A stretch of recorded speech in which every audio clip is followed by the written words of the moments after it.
બેઠા હલાવા માટે હલાવતા હલાવતા અડધો કલાક થઈ ગયો. જનકસિંહ રેવાયું નહીં. ગુરુ મહારાજ આજ્ઞા આલો તો પૂછશું બોલ કે આ ખોળ તો ક્યારની ગળી ગઈ છે, તમે હલાહલી કરો છો. અરે ભાઈ તો મને ખબર છે ગળી ગઈ, પણ ગઈ ક્યાં? દૂધમાં સાકર ભળે એ ગોતી કેમ કરી જડે? દૂધમાં સાકર ભળી જાય ને પછી ગમે એટલી ફેદો ને દૂધને, પછી આપણને સાકર ના જડે. એમ જ્યારે આ જીવ પરમાત્મામાં ભળી જાય પછી એ પરમાત્માથી જુદો દેખાય નહીં.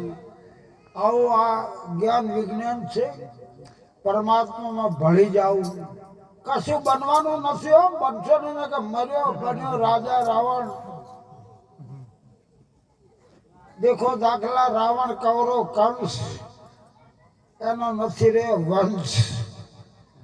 જે બન્યો ને એનો વિનાશ થયો છે. એટલે બનવાનું નથી ભાવ, ભળી જવાનું છે.